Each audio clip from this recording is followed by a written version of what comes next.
আজকের এই তথ্যচিত্রে স্বাগত জানাচ্ছি। আচ্ছা, আমাদের চারপাশে একটু খেয়াল করলেই কিন্তু দেখা যায় এই যে আলো, মাথার উপর ঘোরা ফ্যান কিংবা ধরুন এই যে ইন্টারনেট, আধুনিক জীবনের প্রায় সব কিছুর মূলেই রয়েছে বিদ্যুৎ শক্তি, তাই না? কিন্তু কখনো কি মনে হয়েছে শক্তির এই প্রবাহ আসলে কিভাবে কাজ করে? চলুন আমাদের প্রতিদিনের জীবনের সাথে জড়িয়ে থাকা এই অদৃশ্য শক্তির পেছনের বিজ্ঞানটা আজ একটু সহজ করে বোঝার চেষ্টা করি। একবার ভাবা যাক তো, হাতের ওই ছোট্ট স্মার্টফোনের ভেতরের বিদ্যুৎ আর বসার ঘরের বড় টিভিতে চলা বিদ্যুতের মধ্যে আসল পার্থক্যটা কোথায়? বিষয়টা কিন্তু বেশ মজার। একই বিদ্যুৎ, অথচ একটা যন্ত্র অনায়াসে পকেটে নিয়ে ঘোরা যাচ্ছে আর অন্যটাকে সারাক্ষণ দেয়ালের সকেটের সাথে প্লাগ ইন করে রাখতে হচ্ছে। এর কারণটা কি? এই রহস্যের উত্তরটা লুকিয়ে আছে বিদ্যুতের সম্পূর্ণ আলাদা দুটি চরিত্রের মধ্যে। তো তড়িৎ প্রবাহের বেসিক্স বা শক্তির এই যে দুটি ভিন্ন পথ, সেটা নিয়ে এবার আলোচনা করা যাক। প্রথমেই আসে একমুখী বা ডিসি প্রবাহ। জিনিসটা আসলে কি? খুব সহজ ভাষায় বললে, যে তড়িৎ প্রবাহ সবসময় একই দিকে চলে, মানে সময়ের সাথে যার দিকের কোনো পরিবর্তনই হয় না, সেটাই হলো ডিসি বা ডিরেক্ট কারেন্ট। এটাকে অনেকটা শান্ত একটা নদীর সাথে তুলনা করা যেতে পারে, যে নদী সবসময় সোজা এক অভিমুখে বয়ে চলে। এর স্বভাবটা একদম শান্ত আর একনিষ্ঠ। এই প্রবাহ কখনোই নিজের চলার পথ বদলায় না। এর প্রধান বৈশিষ্ট্যগুলোর দিকে তাকালে দেখব এর প্রবাহের দিক কখনোই বদলায় না, আর এর মানটাও সাধারণত একদম স্থির থাকে। এই নিরবিচ্ছিন্ন বিদ্যুৎ প্রবাহটা সাধারণত পাওয়া যায় বিভিন্ন তড়িৎ কোষ বা ব্যাটারি থেকে। তবে হ্যাঁ, বৃহত্তর পরিসরে যদি দরকার হয়, তাহলে প্রযুক্তিগতভাবে ডিসি জেনারেটরের সাহায্যেও কিন্তু এই ধরনের বিদ্যুৎ প্রবাহ তৈরি করা সম্ভব। দৈনন্দিন জীবনের সাথে ডিসি কারেন্টের সম্পর্কটা কিন্তু আসলেই চমৎকার। প্রতিদিন পকেটে বা হাতে থাকা ওই বহনযোগ্য গ্যাজেটগুলোর কথা ভাবলেই বিষয়টা ক্লিয়ার হয়ে যাবে। ওই যে টর্চ লাইটের ব্যাটারি, মোবাইল ফোনের ব্যাটারি কিংবা ধরুন ইমার্জেন্সি পাওয়ার ব্যাংক, এই সবই কিন্তু মূলত একমুখী বা ডিসি প্রবাহের উপর ভিত্তি করে কাজ করে। অর্থাৎ আমাদের চলাফেরার পথে যে শক্তিটা সবসময় সঙ্গ দেয়, সেটা হলো এই স্থির মানের ডিসি কারেন্ট। এবার আসা যাক আমাদের দ্বিতীয় চরিত্র, পরিবর্তী বা এসি প্রবাহ, যাকে বলা যায় একটি গতিশীল প্রবাহ। ডিসি ঠিক উল্টোটা হলো এসি কারেন্ট। যদি সময়ের সাথে সাথে তড়িৎ প্রবাহের দিক বারবার বদলাতে থাকে, তবে তাকে বলা হয় পরিবর্তী প্রবাহ বা অল্টারনেটিং কারেন্ট। আর এই দিক পরিবর্তনের মধ্যবর্তী সময়টা যদি সব সময় একই থাকে, মানে একটা নির্দিষ্ট ছন্দ মেনে চলে, তবে বিজ্ঞানের ভাষায় একে বলা হয় পর্যায়বৃত্ত পরিবর্তী প্রবাহ।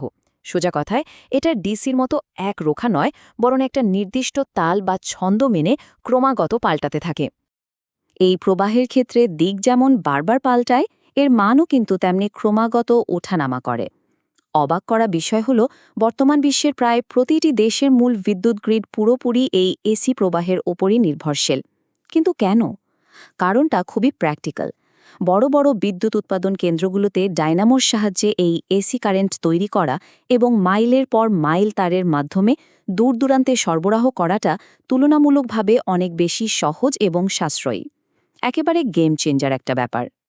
আর ওই সুবিশাল পাওয়ার গ্রিড থেকে আসা বিপুল শক্তিটাই কিন্তু আমাদের প্রাত্যহিক জীবনকে সচল রেখেছে। বাসাবাড়ির মূল বিদ্যুৎ সরবরাহ, মাথার উপর বনবন করে ঘোরা ইলেকট্রিক ফ্যান, টেলিভিশন কিংবা রেফ্রিজারেটরের মতো ভারী সব যন্ত্রপাতি, সবকিছুই এই শক্তিশালী এসি কারেন্টের ওপর পুরোপুরি নির্ভরশীল। ভেবে দেখুন, পুরো একটা শহরকে দিনের পর দিন আলোকিত করে রাখার নেপথ্যে নীরবে কাজ করে যাচ্ছে এই পরিবর্তী প্রবাহ। আচ্ছা, এখানে কিন্তু একটা বেশ বিস্ময়কর ব্যাপার আছে।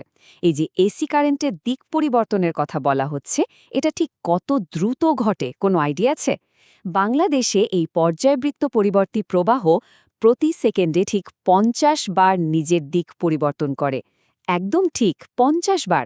চোখের পলক ফেলার চেয়ে অনেক বেশি দ্রুত গতিতে শক্তির এই প্রবাহটা ওঠানামা করছে, যা খালি চোখে একেবারেই বোঝা যায় না। তবে ভৌগোলিক অবস্থান ভেদে এই স্পন্দনের হারে কিন্তু কিছুটা ভিন্নতা দেখা যায়। উদাহরণ হিসেবে যদি যুক্তরাষ্ট্রের কথা ধরি, সেখানে এই বিদ্যুৎ প্রবাহ প্রতি সেকেন্ডে 60 বার দিক পরিবর্তন করে। তার মানে দাঁড়ায়, প্রযুক্তির মূল বেসিকটা এক হলেও অঞ্চলভেদে পর্যায়বৃত্ত প্রবাহের এই ফ্রিকোয়েন্সি বা কম্পাঙ্কে একটা সূক্ষ্ম পার্থক্য থেকেই যাচ্ছে। তো সবশেষে এসি বনাম ডিসি, এই দুয়ের একটা চূড়ান্ত তুলনা দেখে নেওয়া যাক। এই দুটি প্রবাহকে পাশাপাশি দাঁড় করালে পার্থক্যটা একদম আয়নার মতো পরিষ্কার হয়ে যায়। প্রবাহের দিকে খেয়াল করলে দেখব ডিসি কারেন্ট সবসময় একই দিকে প্রবাহিত হচ্ছে, আর এসি কারেন্ট ক্রমাগত তার দিক পাল্টাচ্ছে। উৎসের কথা বললে ডিসি আমরা পাচ্ছি ছোট্ট ব্যাটারি বা সেল থেকে, আর এসি আসছে বিশাল সব পাওয়ার প্ল্যান্ট থেকে। আর মানের ক্ষেত্রে ডিসি সাধারণত একদম স্থির থাকে, কিন্তু এসির মান একটা নির্দিষ্ট সময় পর পর ঢেউয়ের মতো ক্রমাগত ওঠানামা করতে থাকে। পুরো বিষয়টা যদি একটু সামারি করি, তড়িৎ প্রবাহের এই দুই রূপেরই সম্পূর্ণ আলাদা এবং অপরিহার্য কিছু ব্যবহার রয়েছে। মোবাইল বা ল্যাপটপের মতো ছোট পোর্টেবল ইলেকট্রনিক যন্ত্রপাতির জন্য ডিসি প্রবাহ একদম পারফেক্ট। অপরদিকে আমাদের ঘরোয়া জীবন, বড় বড় শিল্প কারখানা আর গোটা শহরকে সচল রাখতে এসি প্রবাহের আসলে কোনো বিকল্প নেই। দুটি ভিন্ন মাত্রা চাহিদা পূরণে দুটোই একেবারে মাস্ট হ্যাভ। আধুনিক জীবনের ভিন্ন ভিন্ন অংশ এসি এবং ডিসি দিয়ে অত্যন্ত নিখুঁতভাবেই পরিচালিত হচ্ছে। কিন্তু প্রযুক্তির ভবিষ্যৎ কি শক্তির ব্যবহার বা প্রবাহের জন্য সম্পূর্ণ নতুন কোনো পদ্ধতির দাবি করবে? হয়তো এমন কোনো প্রবাহ যা আমরা এখনও আবিষ্কারই করিনি?